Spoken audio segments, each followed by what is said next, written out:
शहर बगदाद के करीब एक छोटा सा कस्बा आबाद था जिसका नाम रहमानाबाद था।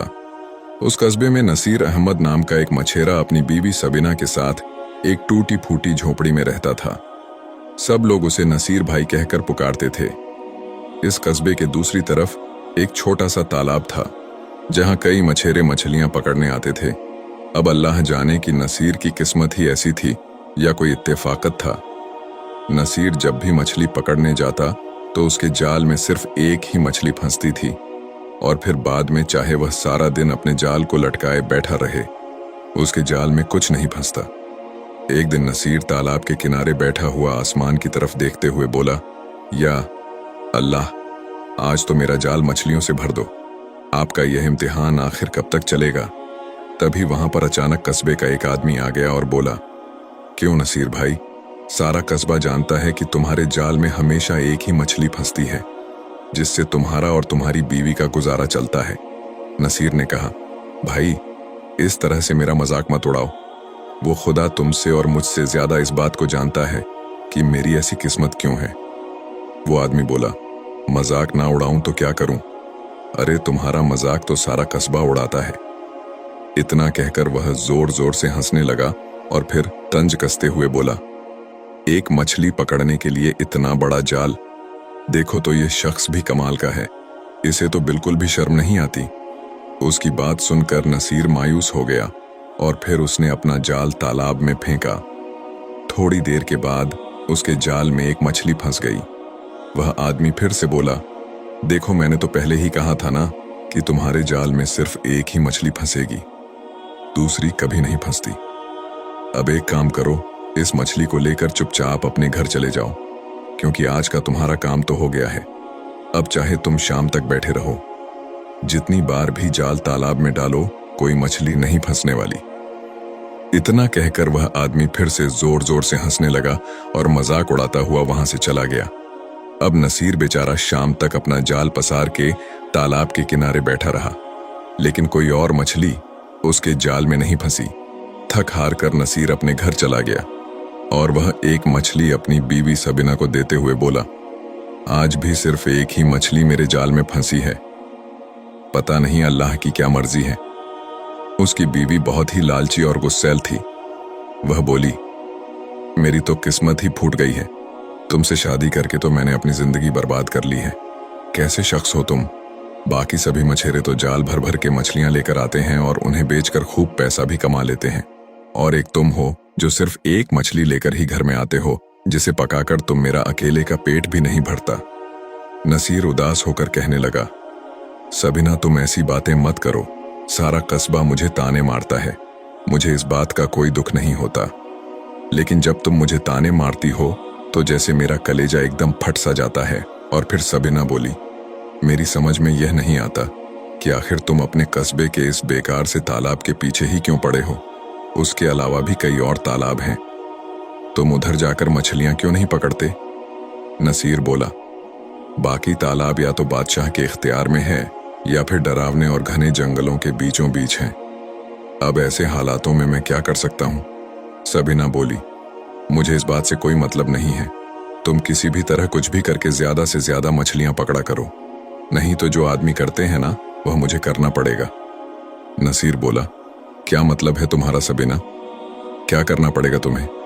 उसकी बीवी गुस्से में बोली, अक्सर शौहर अपनी बीवियों को छोड़ देते हैं, लेकिन यह पहला मामला होगा जब एक बीवी अपने शौहर को छोड़ देगी। इतना कहकर सबीना पैर पटकती हुई वहां से चली गई। बेचारा नसीर बेइज्जती महसूस करता हुआ मायूस होकर घर से बाहर निकल गया। उसने सबीना से कुछ नहीं कहा क्योंकि वह उससे बहुत मोहब्बत करता था। अगले दिन नसीर इसी मायूसी में अपना जाल लेकर तालाब की तरफ जा ही रहा था कि उसे रास्ते में एक बुजुर्ग औरत मिल गई जिसने बचपन में नसीर की परवरिश की थी, क्योंकि नसीर के वालिदैन उसके छोटे होते हुए ही इंतकाल कर गए थे। वह एक समझदार औरत थी, वह हमेशा नसीर को सही राह दिखाती थी। आज नसीर को उदास आता हुआ देखकर वह बोली, नसीर बेटा, कल फिर से तुम्हारे घर से तुम्हारे और तुम्हारी बीवी के झगड़ने की आवाज आ रही थी। नसीर उदास होकर कहने लगा, क्या बताऊं काला, कल फिर से मेरे जाल में सिर्फ एक ही मछली फंसी देखकर सबीना को गुस्सा आ गया था और वह मुझ पर टूट पड़ी। अब बुजुर्ग औरत ने कहा, तुम अपनी बीवी को समझाते क्यों नहीं? अगर तुम्हारे जाल में एक मछली फंसती है तो क्या हुआ? क्या पता अल्लाह तुम्हारा इम्तिहान ले रहे हो सकता है कि कल तुम्हारे जाल में बहुत सारी मछलियां फंस जाएं। तुम्हारी बीवी को सब्र से काम लेना चाहिए। अगर बीवी ही अपने शौहर को नहीं समझेगी तो कैसे चलेगा? नसीर ने कहा, मैं कई बार अपनी बीवी को समझा चुका हूं, पर अब मैं उसे कैसे समझाऊं? मुझे तो खुद समझ में नहीं आ रहा। तुम्हें पता है खाला, उसने तो कल यह भी कह दिया कि अगर हालात ऐसे ही बने रहे तो वह मुझे छोड़ देगी। अल्लाह तो मेरा इम्तिहान ले ही रहा है। लेकिन सबीना की इस बात ने भी मेरी फिक्र को और बढ़ा दिया है। बुजुर्ग औरत हैरान होते हुए बोली, या अल्लाह, ये कैसी बीवी है जो अपने शौहर को मुश्किल हालातों में छोड़ने की धमकी दे रही है? फिर बेचारा नसीर चुपचाप सोचता हुआ वहां से आगे चल दिया। अब वह सोचता जा रहा था कि सबीना कह रही थी कि मुझे उस तालाब को छोड़कर जंगल में किसी दूसरे तालाब में जाना चाहिए। आज मैं आखिरी बार देखूंगा। अगर आज मेरे जाल में मछलियां ना फंसी तो मजबूरन मुझे दूसरे तालाब को ढूंढना पड़ेगा। अपने आप से बातें करता हुआ नसीर उस तालाब के पास आ पहुंचा। जैसे ही उसने अपना जाल फेंका तो एक और मछेरा वहां पर आ गया। आज वह उसका मजाक उड़ाते हुए कहने लगा, देखो आ गए हमारे उस्ताद जी। आओ नसीर जी, आपका ही इंतजार कर रही थी ये मछलियां। अरे नसीर भाई, तुम किस लिए यहां पर सारा दिन अपना दिमाग खराब करते हो? तुम्हें कितनी बार कहा कि मछलियां पकड़ना तुम्हारे बस की बात नहीं है। तुम समझते क्यों नहीं? मुझे तो लगता है कि मछलियों को शायद तुम्हारी शक्ल ही पसंद नहीं है, इसीलिए जब भी तुम आते हो मछलियां चिढ़ जाती हैं और तालाब के अंदर चली जाती हैं और वो बाहर ही नहीं आती। इतना कहकर वो नसीर का मजाक उड़ाते हुए जोर जोर से हंसने लगा। आज तो नसीर की आंखों से आंसू बहने लगे थे। वह चुपचाप बैठा रहा और तभी उसके जाल में एक मछली फंस गई। वह मछेरा फिर से बोला, दे उस्ताद जी, अब हो गया आपका काम। अब दूसरी मछली तो जाल में फंसेगी नहीं। सो नसीर जी, आप अपने घर जाओ और आराम करो और इसी को पकाकर खाओ। नसीर को अब थोड़ा गुस्सा भी आ रहा था। वह उसी गुस्से में उस एक मछली को लेकर अपने घर वापस आ गया। उसके हाथ में एक मछली देखकर सबीना अभी कुछ कहने ही वाली थी कि तभी नसीर बोल पड़ा, बस अब कुछ और कहने की जरूरत नहीं है, कल मैं दूसरा तालाब ढूंढने के लिए जाऊंगा। इतना सुनकर सबीना वहीं पर खामोश हो गई। अगले दिन जब नसीर अपने जाल को लेकर जाने ही वाला था, तभी उसकी बीवी सबीना ने उसे रोका और कहने लगी, तुमने कहा था कि तुम दूसरा तालाब ढूंढने के लिए जा रहे हो। मैंने सुना है कि कस्बे के उत्तर दिशा में जंगल के अंदर एक तालाब है। लोग कहते हैं कि वहां पर जिन्हों का बसेरा है, इसलिए आज तक वहां पर कोई नहीं गया। लेकिन लोग तो तरह तरह की बातें करते ही रहते हैं। सच्चाई क्या है यह तो किसी को नहीं मालूम। तुम वहां पर क्यों नहीं जाते? सबीना की यह बात सुनकर नसीर हैरान रह गया। वह बोला, सबीना, वहां पर तो बरसों से कोई नहीं गया और कहते हैं कि वहां पर किसी बुरी रूह का बसेरा है। तब सबीना बोली, यह सब बकवास बातें हैं। अगर किस्मत को बदलना है तो थोड़ा सा खतरा तो मोल लेना ही पड़ेगा। तुम वहां पर जाओ, हो सकता है कि वहां पर तुम्हें ढेर सारी मछलियां मिल जाएं। और सुनो, इसमें हमारा फायदा ही है। सोचो, अगर वहां पर बहुत सारी मछलियां मिल गई तो वह मछलियां बेचकर तुम पैसे कमा सकते हो और कोई दूसरा मछेरा डर की वजह से वहां पर जाएगा भी नहीं, और इस तरह से हम अपनी जिंदगी बदल सकते हैं। अपनी बीवी सबीना की बात सुनकर नसीर कुछ देर तक उसे देखता रहा। वह सोच रहा था कि सबीना के दिल में पैसों के अलावा और कुछ भी नहीं है, ना मोहब्बत, ना फिक्र, ना खानदान। और फिर नसीर सबीना की इस बात को मना नहीं कर पाया। शायद वह अपनी बीवी के इस सुलग को भी अल्लाह की मर्जी ही मान रहा था। फिर कुछ सोचकर बोला, हाँ वह तो ठीक है, लेकिन अगर वहां पर सच में कोई खतरा हुआ तो सबीना बोली, मुझे इस बात से कोई फर्क नहीं पड़ता, बस तुम उस तालाब के पास जाओ। अगर कोई खतरा वहां पर हुआ तो तुम उस खतरे का मुकाबला कर लेना, मुझे तो सिर्फ पैसे चाहिए।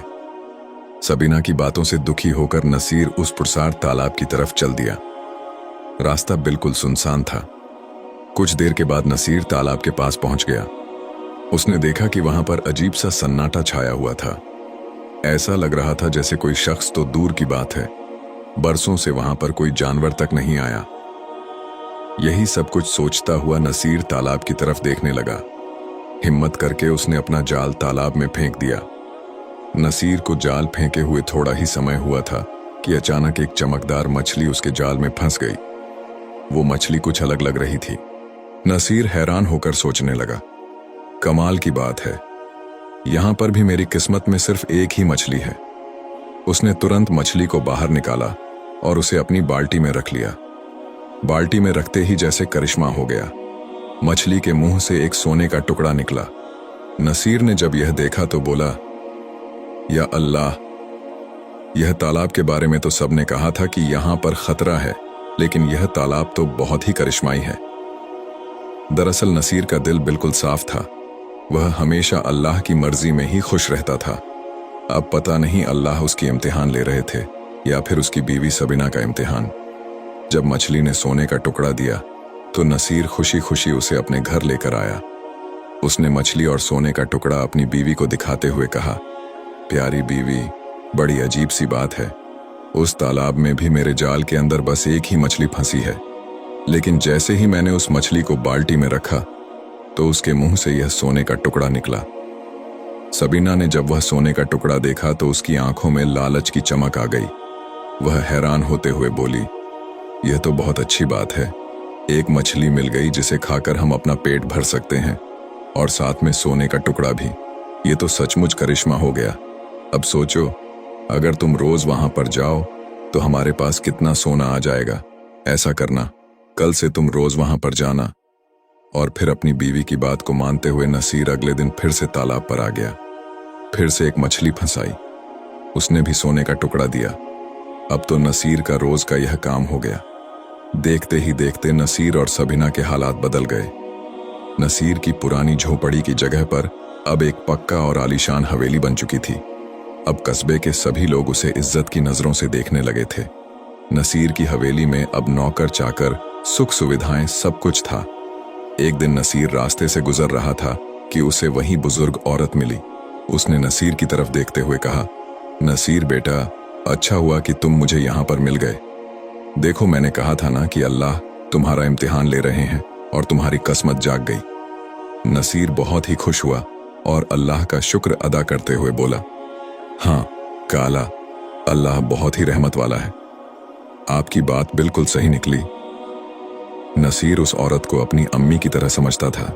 उसने सब कुछ उस औरत को सच सच बता दिया कि किस तरह से उसे करिश्माई तालाब मिल गया और कैसे उसकी जिंदगी बदल गई। बुजुर्ग औरत कहने लगी, सच में नसीर, अल्लाह की तुम पर बहुत ही रहमत है जो तुम्हें उस तालाब का रास्ता मिल गया। तुम्हारी साफ नीयत और अल्लाह पर तुम्हारे यकीन के कारण ही यह करिश्मा हुआ है, नहीं तो बाकी लोगों के लिए तो अब भी वह तालाब डरावना और खतरनाक ही है। अब मेरी एक बात मानो, तुम वहां पर जाना बंद कर दो। जितना भी धन तुमने इकट्ठा किया है उससे एक तिजारत शुरू कर लो और अल्लाह से दुआ करो कि तुम्हारी तिजारत में बरकत हो। और हाँ, जब से तुम्हारी बीवी के पास इतना धन आया है वह बहुत ही तकवाली हो गई है। वैसे तो जब धन नहीं था तब भी वह सीधे मुंह बात नहीं किया करती थी। देखो, मेरी बात को ध्यान से सुनो। मैं चाहती हूं कि तुम अब गरीबों की मदद करो। कल मैंने देखा था कि एक फकीर तुम्हारे घर में आया और तुम्हारी बीवी ने उसे बेइज्जत करके घर से बाहर निकाल दिया। यह सुनकर नसीर हैरान हो गया। वह कहने लगा, ठीक है काला, आपकी बात मैंने आज तक नहीं टाली, तो भला अब कैसे टाल सकता हूं। और आज ही मैं अपनी ज्योजा से इस बारे में बात करूंगा। और फिर बुजुर्ग औरत वहां से चली गई। कुछ देर के बाद नसीर भी अपने घर चला आया। घर आकर उसने सबीना से कहा, देखो सबीना, खाला बता रही थी कि कल एक फकीर आया था जिसे तुमने बेइज्जत करके घर से बाहर निकाल दिया। तुम्हें ऐसा नहीं करना चाहिए था। क्या तुम अपनी गरीबी के दिन भूल गई? सबीना बोली, हाँ हाँ, मैं सब कुछ जानती हूं, मुझे सब कुछ याद है, लेकिन शायद तुम भूल गए हो कि जब तुम गरीब थे तो ये कस्बे वाले तुम्हारा कैसे मजाक उड़ाया करते थे। नसीर ने कहा, सबीना, हमें कस्बे वालों की कोई परवाह नहीं है, हम उनके जैसे नहीं बन सकते। हाँ, अब मेरी बात गौर से सुनो। मैं तुम्हें यह कहना चाहता हूं कि देखो, अब हमारे पास धन की कोई कमी तो है नहीं, इसलिए मैं चाहता हूं कि मैं उस तालाब में से मछलियां पकड़ना बंद कर दूं और कोई तिजारत शुरू कर दूं। यह सुनकर सबीना हैरान और परेशान हो गई और गुस्से से नसीर की तरफ देखते हुए बोली, तुम्हारा दिमाग तो खराब नहीं हो गया? नसीर बोला, मेरा दिमाग तो नहीं सबीना, लेकिन तुम्हारे मन के अंदर लालच सवार हो गया है। मैं देख रहा हूं कि जब से हमारे पास धन आया है तो तुम्हारे मन में धन की तलब खत्म होने की बजाय बढ़ती ही जा रही है। आज तक तुमने कभी अल्लाह का शुक्र भी नहीं अदा किया। सबीना गुस्से में बड़बड़ाने लगी। उसने बहुत कोशिश की कि नसीर रोज उस तालाब पर जाए, लेकिन वह नहीं माना और फिर आखिरकार वह समझ गई कि नसीर ने अपना फैसला कर लिया है। लेकिन सबीना के अंदर का लालच बहुत ही बढ़ चुका था। थक हार कर वह नसीर से कहने लगी, चलो ठीक है, जैसी तुम्हारी मर्जी, लेकिन तुम मेरी एक आखिरी बात तो मान ही सकते हो। नसीर बोला, कौन सी बात? वह बोली, सोचो, अगर हर रोज एक मछली में से एक सोने का टुकड़ा मिलता है तो क्यों ना हम एक ही बार में सारी मछलियां निकाल लें। सोचो, हमें कितना सारा सोना एक ही बार में मिल जाएगा। सबीना की बात सुनकर नसीर परेशान हो गया। वह थोड़ा गुस्से में आ गया और बोला, तुम पागल हो गई हो। वह कोई आम तालाब नहीं है, वहां पर जरूर कोई राज्य की बात है। अगर हमने उस तालाब की मर्यादा तोड़ी तो कुछ बुरा भी हो जाएगा। सबीना तक में हंसती हुई बोली, जब तुम गरीब थे तो बहुत ही बहादुर थे, लेकिन अमीर बनने के बाद तुम डरपोक कब से हो गए।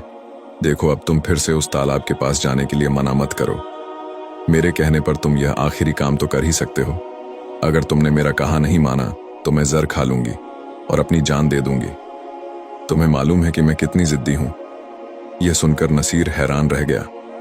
वो बोला, सबीना, तुम जिद्दी नहीं बल्कि लालच वाली हो। ठीक है, मैं तुमसे मोहब्बत करता हूं और इसी मोहब्बत की खातिर मैंने तुम्हारी हर जिद मानी है और आज भी मानूंगा। अगले दिन नसीर अपने 2 नौकरों को अपने साथ लेकर उस तालाब के किनारे आ गया, क्योंकि अब तक उस तालाब के बारे में किसी को मालूम नहीं था। तो नसीर बोला, देखो, मैं रोज यहां पर मछलियां पकड़ने के लिए जाल डालता था, तो हर बार सिर्फ एक ही मछली फंसती थी। आज मैं चाहता हूं कि इस तालाब की सारी मछलियां मुझे मिल जाएं। इसलिए तुम दोनों बाल्टियों से इस तालाब का सारा पानी निकाल दो और जल्दी से काम पर लग जाओ। वह तालाब ज्यादा बड़ा नहीं था, थोड़ी सी जगह पर ही था। दोनों नौकर उसके हुक्म का पालन करते हुए बाल्टियों से तालाब का पानी निकालने लगे। दिन भर की मेहनत के बाद नसीर को अपनी मेहनत बेकार लगने लगी। तालाब तो सूखने लगा था, लेकिन कोई मछली दिखाई नहीं दी। तालाब के बीच में सिर्फ कीचड़ और सड़ी हुई बदबू ही थी। आखिर में नसीर को एक छोटा सा खड्डा दिखाई दिया, जो तालाब के बिल्कुल बीच में था।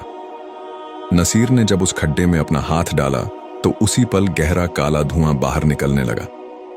सारा तालाब एक डरावने धुएं में बदल गया और वहां पर कुछ भी दिखाई नहीं दे रहा था। यह देखकर दोनों नौकर तो वहां से डर के मारे भाग गए और नसीर को अकेला वहीं पर छोड़ गए। अब नसीर भी डरा हुआ था। वह अपनी हवेली की तरफ भाग गया। नसीर की ऐसी हालत देखकर सबीना हैरान होकर बोली, क्या हुआ और वह नौकर कहां पर है? नसीर बोला, मुझे तो लगता है कि वह दोनों नौकर कस्बा छोड़कर ही भाग गए होंगे। इतना कहकर नसीर ने तालाब की सारी घटना सबीना को सुना दी। यह सुनकर सबीना भी घबरा गई और बोली, मुझे तो लगता था कि उस तालाब की सारी मछलियां तुम्हें मिल जाएंगी, लेकिन वहां पर कुछ ऐसा भी हो सकता है, यह तो मैंने कभी सोचा भी नहीं था। नसीर ने कहा, मैंने तुमसे कहा था ना सबीना कि उस तालाब में हमें कुछ नहीं मिलेगा। पता नहीं वह कौन सा राज था जिसके कारण वह मछली मुझे मिल रही थी जो सोने का टुकड़ा दे रही थी। अब सबीना को कोई बात नहीं सूझी। वह चुपचाप अपने कमरे में चली गई। अगली सुबह जब वह बिस्तर से उठी तो उसका पूरा जिस्म जकड़ा हुआ था और बुरी तरह से दुख रहा था। नसीर उसे देखकर घबरा गया और बोला, सबीना, तुम्हारा चेहरा तो बिल्कुल बीमारों जैसा लग रहा है, क्या हुआ तुम्हें? वह बोली, मेरे सारे जिस्म में दर्द हो रहा है। नसीर तुरंत उठा और एक हकीम को बुलाकर ले आया। हकीम ने सबीना को देखा और फिर नसीर से कहा, नसीर, तुम्हारी जजा को एक बहुत ही खतरनाक मर्ज ने जकड़ लिया है। इसका इलाज तो बहुत ही महंगा है और यह इलाज सिर्फ कीमती जड़ी बूटियों के द्वारा ही हो सकता है और वह बहुत ही महंगी मिलती है। नसीर बोला, आप फिक्र मत कीजिए, हकीम साहब, चाहे कुछ भी हो जाए, मुझे अपनी जजा को ठीक करना है। उसी दिन से नसीर अपनी बीवी के इलाज में जी जान से जुट गया। जड़ी बूटियां महंगी होने के कारण धीरे धीरे नसीर का सारा धन अपनी बीवी के इलाज पर खर्च हो गया। एक दिन नसीर ने हकीम से कहा, मेरे पास जितना भी धन था वह सारा खत्म हो चुका है। तो हकीम ने कहा, देखो नसीर, तुम्हारी ज्वजा का कुछ दिनों का इलाज अब भी और बाकी है। अगर वह ना हुआ तो बीमारी फिर से वहीं आ जाएगी जहां से मैंने इलाज शुरू किया था। तुम्हें किसी भी तरह से धन इकट्ठा करना ही होगा, नहीं तो तुम्हारी ज्वजा बच नहीं पाएगी। यह सुनकर नसीर मायूस हो गया और अपनी बीवी को उसने सारी बात बताई और कहने लगा, लगता है कि हमें यह हवेली बेचनी पड़नी पड़ेगी। यह सुनकर सबीना की आंखों में आंसू आ गए। इसके बाद नसीर ने वह हवेली बेच दी और वह पहले की तरह झोपड़ी में अपनी बीवी के साथ रहने लगा। कुछ दिनों के इलाज के बाद सबीना पूरी तरह से तंदुरुस्त हो चुकी थी, लेकिन अब उनके पास सब कुछ खत्म हो चुका था। नसीर पहले की तरह कस्बे के तालाब में मछलियां पकड़ने के लिए जाने लगा। तब वहीं पर बैठा हुआ एक मछेरा नसीर का मजाक उड़ाते हुए बोला, वाह भाई वाह, देखो तो कौन आया है हमारा नसीर भाई। जहां से चले थे वहीं पर आ पहुंचे। क्यों नसीर भाई, तुम्हारे पास जितना भी धन था वह खत्म हो गया, अब तुम क्या करोगे? उसकी बात सुनकर नसीर ने कोई जवाब नहीं दिया और जैसे ही उसने तालाब की तरफ अपना जाल फेंका तो सिर्फ एक ही मछली उसके जाल में फंसी। वह उस मछली को लेकर अपनी झोपड़ी में आ गया। उसने सबीना से कहा, मुझे सिर्फ एक ही मछली मिली है। यह सुनकर सबीना फूट फूट कर रोने लगी। वो बोली, यह सब कुछ मेरी वजह से हुआ है। अगर मैं ज्यादा लालच ना करती तो कुछ भी नहीं होता। मुझे लगता है कि तालाब को खाली करने की वजह से ही मुझे यह लानत लगी है और मैं बीमार हो गई और हमारा सारा धन खत्म हो गया। मैं समझ चुकी हूं कि लालच इंसान को अंधा कर देता है। नसीर ने सबीना से कहा, तुम रो मत सबीना, सुबह का भला हुआ अगर शाम को वापस लौट आए तो उसे भूलना नहीं कहते। तुम्हें समझ में आ गया कि लालच बुरी बला है, बस यही काफी है। बाकी अभी तक मैं जिंदा हूं, मेरे रहते मैं तुम्हें कोई तकलीफ नहीं होने दूंगा। नसीर की यह बात सुनकर सबीना पुरजोश हो गई और कहने लगी, मुझे माफ कर दो, तुमने हर दुख में मेरा साथ दिया और मैं तुम्हें कभी समझ नहीं पाई और मैंने लालच में आकर तुम्हें छोड़ने की बात तक कह दी, लेकिन तुमने कभी भी मुझे दूर नहीं होने दिया। मुझे बहुत ही अफसोस है, मुझे माफ कर दो नसीर। नसीर बोला, रिश्तों की हुस्न इसी में है कि हर हाल में एक दूसरे का साथ देना चाहिए, ना कि दुखों में छोड़कर भाग जाना चाहिए। मुझे अपने अल्लाह पर पूरा यकीन था कि एक ना एक दिन वह तुम्हारे साफ दिल पर लालच की जमी हुई परत को बिल्कुल साफ कर देगा और जिस सबीना को मैं चाहता हूं वह मुझे जारी मिल जाएगी। आज मैं बहुत ही खुश हूं। और फिर इसके बाद दोनों ईमानदारी और खुशी खुशी जिंदगी गुजारने लगे।